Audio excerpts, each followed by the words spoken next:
Change what's in your control. Ignore the rest. The uncomfortable truth about life is that you can't control every event, experience, or outcome.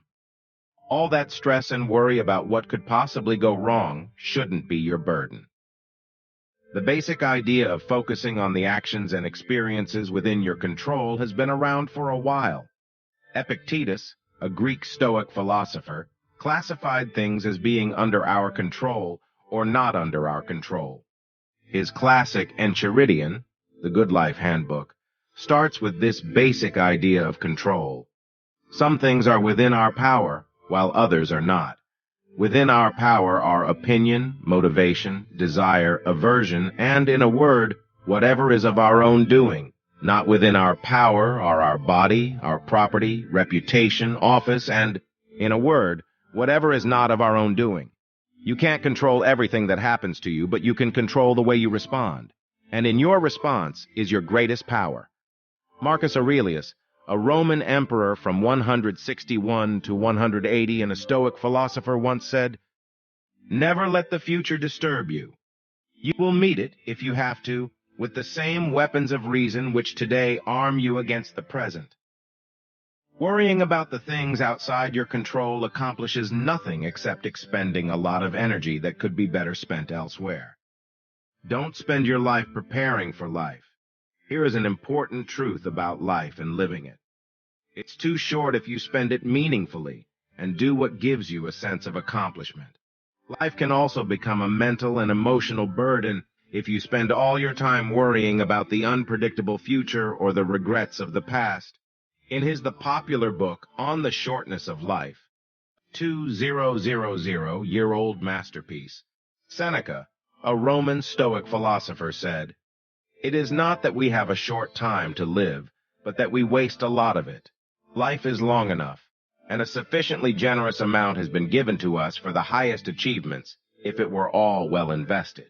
But when it is wasted in heedless luxury and spent on no good activity, we are forced at last by death's final constraint to realize that it has passed away before we knew it was passing. So it is. We are not given a short life, but we make it short, and we are not ill-supplied, but wasteful of it. Life is long if you know how to use."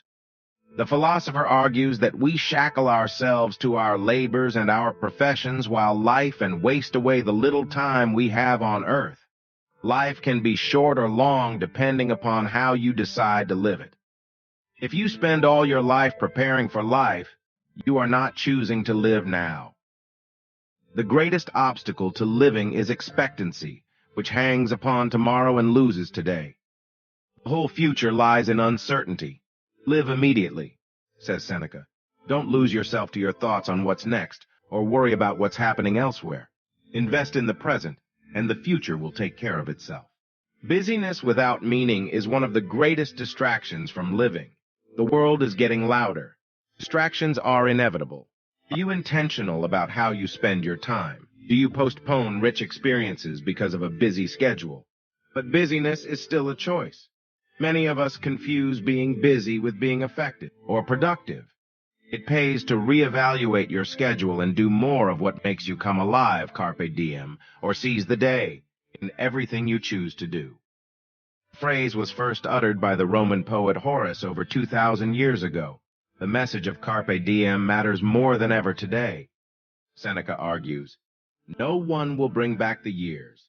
No one will restore you to yourself. Life will follow the path it began to take, and will neither reverse nor check its course. It will cause no commotion to remind you of its swiftness, but glide on quietly. It will not lengthen itself for a king's command or a people's favor. As it started out on its first day, so it will run on, nowhere pausing or turning aside. What will be the outcome? You have been preoccupied while life hastens on. Meanwhile, death will arrive, and you have no choice in making yourself available for that. All the little tasks and decisions you have to make every day as you work gradually deplete your psychological resources. Take an intentional break, even for 15 to 20 minutes, to appreciate life and those around you. Taking breaks is also biologically restorative.